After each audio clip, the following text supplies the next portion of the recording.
반갑습니다. 오늘은 초신자와 함께하는 불교 이야기 11번째 시간입니다. 지난번에는 모든 사물은 무와 부상 이런 주제로 말씀을 드렸는데, 오늘은 고해와 열반이라는 주제를 가지고 말씀을 드려가겠습니다. 모든 사물 할 적에 이제 제법, 재행 또는 다른 말로 일체법이라고도 얘기를 하고, 이것을 이제 재행무상, 재범무화라고 이렇게 표현을 했는데, 이것하고 고해열반이 어떤 관계냐, 이 관계를 알면은 우리 갈 길이 나오지 않을까, 이런 생각이 듭니다. 또 부처님께서는 이걸 가지고 중생들의 삶을 벗어나는 길도 말씀을 하셨기 때문에 확신이 가는 겁니다. 자, 이 말씀을 이제 제가 편서를 해놨으니까 같이 한번 보실까요? 모든 사물, 재행이라고 쓰든 제법이라고 쓰든 모든 사물은 시간적으로 봐서 영원한 것이 없다. 모든 사물은 공간적으로 봐서 변치 않는 실체를 가진 건 없다. 그럼 이것이 결국 영기죠?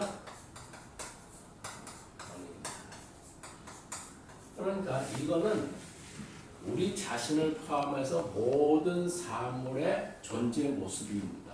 그런데 이거를 두고 어떤 것이든 간에 영원하다고 하는 견해를 일으킨다. 이거 잘못이죠. 그러면 그것을 상견이라고 그러고, 또는 이제 변해가잖아요. 이렇게 변해가는데 어느 부분을 따가지고 모든 것은 그냥 단멸되어 버리고 만다. 이런 견해를 갖게 되면 그거를 단견이라고 표현을 합니다. 그리고 실체가 없기 때문에 인연 따라 변하는 걸 가지고 뭔가가 변치 않는 실체가 있는 것처럼 생각하면 그건 유견이라고 합니다. 또 그거를 가지고 또 정반대로 아예 아무것도 없어, 이렇게 하게 되면 그건 무견이라고 해요. 그러면은 재행무상에 대해서 상견을 일으키든 단견을 일으키든, 재범무화에 대해서 유견을 일으키든 무견을, 이건 전부 다 잘못된 게 아닙니다. 그럼 이걸 가지고 자꾸 살아보면 어떻게 됩니까? 아닌 걸 가지고 자꾸 그렇게 보니까 결국은 이리 걸리고 저리 걸리고, 여기서 충돌하고 저기서 충돌하고 이렇게 돼요. 그러니까 삶 자체가 이상하게 되는 거예요. 좀 심한 말을 하게 되면은 그냥 부자유스럽고 엉망이 되고 막 이렇게 됩니다. 그럼 이렇게 된 상태, 이 상태를 고해라는 말로 표현하는 거예요. 근데 하도 괴로운 덩어리가 돼가지고 이건 이제 바다에 비유해서 이제 고해라고 그러는 거예요. 그런데 재행무상, 재범무의 이치, 연기 이치를 그대로 잘 살려서 쓰게 되면 아무 문제가 없어요. 그야말로 물이 흘러가듯이 아무 문제 없이 잘 가는 거예요. 여기에는 여기서처럼 그런 괴로움, 이렇게 부딪히고 저렇게 부딪히고는 그런 괴로움은 나타나지 않습니다.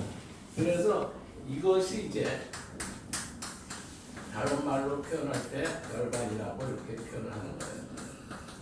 근데 여기서 한 가지 주의하실 게 있어요. 우리나라에서는 이 열반이라는 말을 죽음하고 관계가 되는 말로 쓰는데, 이건 아니에요. 이게 니르바나인데, 이 니르바나라는 말은 불교 고유 용어가 된 것처럼 돼 있지만은 사실은 타오르는 불을 불어서 끈다든지 꺼진 상태를 얘기하는 일반적인 말이에요.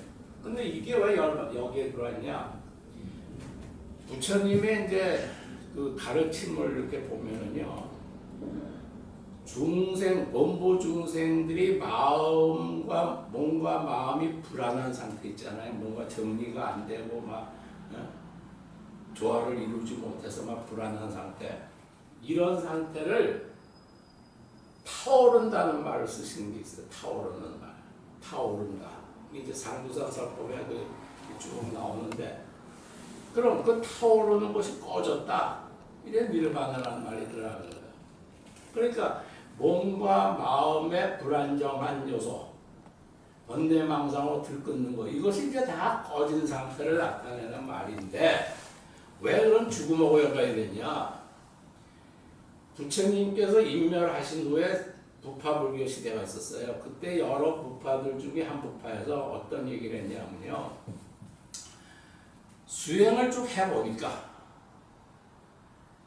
다른 번뇌는 다 끊어지는데 육신이 있단 말이에요. 육신이. 그렇죠? 죽기 전에 육신을 가지고 움직이잖아요. 육신이 있는데 육신을 가지고 있는 사람은 먹기도 해야지, 입기도 해야지, 쓰기도 해야지, 이런 거를 다 걱정거리로 본 거예요. 그러니까 또 먹어야 되냐, 또 입어야 되냐, 또 써야 되냐, 이게 다 걱정거리가 된 거예요. 그러니까 어떻게 돼요? 육신을 가지고 있는 이상은 완전한 열반에 들지 못한다는 생각을 가진 거예요. 그러면 다른 말로 하게 되면 어떻게 되죠? 육신마저 없어져야 완전한 열반에 들지 않느냐. 이런 생각을 갖다 보니까 이 영향을 받아서 열반이라는 말을, 니르바나라는 말을 육신의 죽음하고 혼동을 하여 쓰게 된 것밖에 없는 거예요. 그러니까 이거는 잘못 쓰인 거고, 열반이 가지고 있는 본래의 뜻은 심신의 불완전한 요소를 완전히 없애서 심신이 평안한 상태에 들어간 것을 뜻하는 말이다. 이렇게 보시면 되는 거예요. 그러니까 여기서 말하는 열반은 그 뜻입니다. 이제 열반에 대해서는 앞으로도 여러 번 나올 테니까 또 자세한 말씀은 그때가 드리기로 하고요. 그러면 세상의 이치는 지금 이렇게 존재하고 있어요. 그렇죠? 이렇게. 이거는요, 뭐 내가 좋든 싫든 그 관계없는 거예요. 이렇게 존재하고 있는데 이렇게 존재하고 있는 걸 제대로 파악을 못 해가지고 어느 한쪽에 치우친 견해를 갖게 되면은 자꾸 부딪히니까 여기 충돌 저기 충돌 막느라 그렇게 아무리 그러길 바래도 그렇게 안 돼요.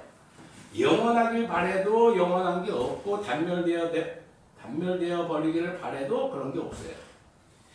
있는 걸 바래도 있는 게 없고요. 없던 걸 바래도 없는 게 없어요. 그러니까 이런 견해는 뭐 이렇다든지 이런 걸 바라든지 어쨌든 안 되는 거예요. 그래서 거기에 나타나는 것을 그런 삶의 모습을 고해로 표현하고 이걸 제대로 살려서 잘 써서 아무런 걸림이 없이, 집착이 없으면 걸림이 없으니까 그런 경지를 열반이라고 표현한 거예요. 그러면 이쪽으로 가게 되면요, 재행무상, 재본무와 인때도 불구하고 상견, 반견, 유견, 무견 이런 거를 갖게 되면은 고해를 벌어지죠. 이거를 다른 말로 일체계고 이렇게 표현해요. 모든 것은 다 괴로움이다 이렇게 표현하고, 이쪽으로 가게 되면 이걸 제대로 잘 살렸으면 열반 적정 이렇게 표현해요. 고유하다 이거죠. 적정이나 일반 같은 말인데 이제 글자 수 맞춘 거예요. 그러면은 여기서 재행무상 재본무 이건 어쩔 수가 없어요. 원하고 원한 거 어쩔 수 없어요. 이거죠. 여기에서 이쪽을 거쳐서 이렇게 해가지고 이리 가면은 어떻게 되죠? 일체 개고에 되게 돼요. 그런데 이렇게 가지 말고요. 이거를 있는 그대로 살려. 있는 그대로 살면 열반 적정이 되는 거예요. 그러면 이거는 우리가 바라고 안 바라고 관계없죠. 그냥 그대로 있는 거예요. 그럼 여기에서 이게 벌어지는 거예요. 그럼 이것을 나를 포함한 세상이라고 보면 세상 자체에서 일체 계고가 벌어지거나 열반 적정이 벌어지는 법은 없죠. 그렇게 보는 사람에 따라서 벌어져요. 그래서 재무상, 재본무와 열반 적정, 일체 계고 이거를 전부 다요, 뭐라고 표현을 하게 되냐면 법인이라고 표현해요. 법인. 그러니까 인자는 도장이라는 뜻이니까 틀림없는 이치다 이건데, 그러면 여기서 재무상, 재본무한데도 일체 계고로 가게 되면 어떻게 되죠? 이렇게 삼법인이 되면 이거는 범부 중생의 삼법인이 되고, 재무상 재본모에서 열반 적정으로 가는 삼법인이 되면은 본부 중생의 입장에 봐서는 이상적인 세계의 삼법인이 된다. 이렇게 이제 보시면 되겠어요. 제가 그 사진을 한 장 보면서 말씀을 좀 이어갈까 합니다. 이 사진은요, 저 인도 그 카오산비라는 곳이 있어요. 이 카오산비에 이제 부처님이 계시던 정사가 있어서 지금도 개발을 해놨는데, 여기 이제 이 정사가 야무나 강변에 있거든요. 그래서 이제 강변에 가서 그 야무나 강을 찍은 건데, 이 강이요, 이 강을 보잖아요. 이 경치가 좋아서 찍은 것뿐입니다. 이 강을 보면서 자 보는 사람이 어떤 사람이 이 강을 보는데 강 자체가 고해일 수는 없죠. 그렇다고 강 자체가 열반일 수도 없는 거 아니에요. 그러면 이 강을 보고 있는 사람에 따라서 이 강이 고해로 나타날 수도 있고 열반으로 나타날 수도 있습니다. 강은 아니죠. 보는 사람이죠. 이래서 이 우리가 살아가는 세계를 어떤 세계로 만들어 가느냐 하는 것은 그 살아가는 그 사람에게 있는 거지 그 세상에 있는 것이 아니라는 얘기를 우리가 할 수 있는 거예요. 그럼 이제 내가 고해를 만들어서 막 엉망진창을 해서 옆 사람에게 그거를 전하면 어떻게 되죠? 그래서 옆 사람은 자꾸 엉망진창으로 만들어가게 되면 제 세계도 엉망진창이 되고 옆 사람도 엉망진창이 되고 그러면 저와 그 옆 사람이 사는 우리의 세계도 엉망진창이 되는 거예요. 이게. 그렇지 않습니까? 그렇게 되면은 내가 보나 그 사람이 보나 이 세계는 전부 다 엉망진창의 세계, 괴로움 덩어리의 세계가 되는 것이고 제가 열반 적정의 세계에서 이걸 보면서 그걸 옆 사람에게 알려줘도 그 사람도 열반 적정의 세계가 되면은 나와 그 사람, 우리가 되죠. 그 우리의 세계도 또한 열반 적정의 세계가 된다. 이렇게 이제 볼 수가 있는 것이죠.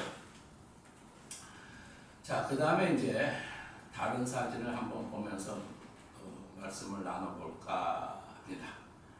이거는요, 인도에 가시면은 산치라는 곳이 있어요. 산치. 여기 이제 그 부처님 사리탑도 있고 그런데 사원터도 있고 이게 여기를 이제 돌다가 어느덧 석양이 지는 거를 만나게 됐어요. 그래서 이제 그 석양을 제가 찍은 겁니다. 자, 이거를 이제 보면은요, 낮에는 해가 굉장히 밝았을 거예요. 찬란했을 거예요. 그 찬란한 해도 석양이 되면서 이렇게 지는 해로 바뀌어가지고 붉은 빛을 뿌립니다. 그럼 이걸 보면은 해가 아무리 밝아도 질 때가 있는 것이죠. 이거를 이제 우리 삶에다가 비유를 해보면요. 자, 우리가 한평생 살면서 제일 좋아하는 게 청춘이죠.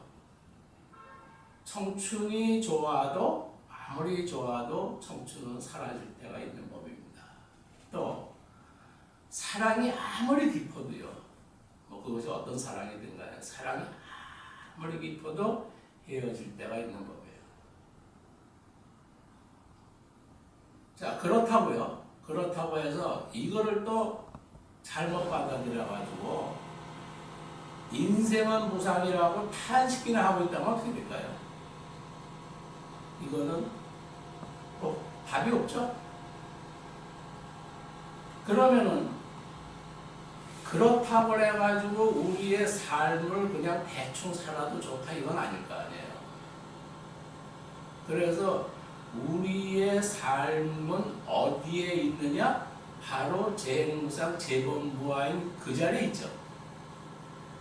그러니까 탄식 같은 걸 해서는 안 되고요. 되지 않는 걸 바라도 안 되고 재무상 재본부와 그 자리에서 우리의 길을 찾아야만 된다. 이렇게 이제 얘기를 하는 것이고 부처님께서도요. 바로 살아가는 그 자리, 딴 자리 아니에요. 살아가는 그 자리에서 그냥 길을 찾아라. 이렇게 이제 말씀을 하신 거예요. 그리고 이제 끝으로 이야기를 마치면서 보여드리고 싶은 사진은 이거는요. 전 네팔에 가면은 무굴링이라는 데가 있어요. 네팔에 무굴링이라 했는데 이 무굴링에서 이제 히말라야 산속으로 이제 그 길을 따라가다 보면 히말라야 그 산간 마을에 아니면 산기슭에 사는 분들을 만날 수 있는데 이제 거기에 가는 길에 어느 곳에서 너무 경치가 좋아서 차를 세우고 내가 찍은 사진인데 이게 히말라야 계곡이에요. 이게 사진으로 보면 이렇지만 굉장히 큰 겁니다. 이게. 근데 이렇게 나타나는 것도 연기예요. 그렇죠? 그럼 이 자리가 뭡니까? 이렇게 나타나고 있는 자리가 오늘의 말씀으로 말씀을 드리면은 연기의 자리고 다시 말해서 재행무상 재범무화의 자리예요. 그럼 이 자리 자체가 열반이니 고연이 하는 말을 할 수 없는 거 아닙니까? 그렇죠? 그러면 이런 자리, 이 깨끗한 자리, 이거를 깨끗한 그 자리를 만약 우리에게 삽입을 시켜보면 어떻게 되겠어요? 내가 깨끗한 자리, 그래서 내가 사는 깨끗한 자리, 이 자리를 열반이라고 표현할 수가 있는 것이고, 만약 이게 엉망진창 지저분해진다. 그거를 우리에게 살펴보면 내가 사는 나 자신이 지저분하고 내가 사는 세계가 지저분하다. 이렇게 되면 이 말을 오늘의 주제로 얘기를 하게 되면 고해가 되는 것이죠. 그렇지 않습니까? 그러면 내가 이 삶을 고해로 사느냐 열반으로 사느냐 지저분하게 사느냐 깨끗하게 사느냐 이것이 다 연기의 이치에 따라서 사느냐 연기의 이치에 따르지 못하고 사느냐 이 차이라는 것입니다. 그러니까 누구든 간에 깨끗하게 살고자 했을 때는 연기의 이치를 살려서 살아야 되는 것이고 그렇지 못하고 연기의 이치를 제대로 알지도 못하고 연기의 이치를 살지도 못하고 아니면 왜곡해서 살고 이렇게 되면 그 삶은 지저분할 수밖에 없다. 다시 말해서 그렇게 사는 그 사람 자신과 그 사람의 세계는 지저분할 수밖에 없다. 이렇게 말씀을 드릴 수 있는 겁니다. 자, 오늘은 여기까지만 말씀을 드리겠습니다. 다음 12번째 시간에는 중도의 실상이라는 주제를 가지고 말씀을 이어가겠습니다. 고맙습니다.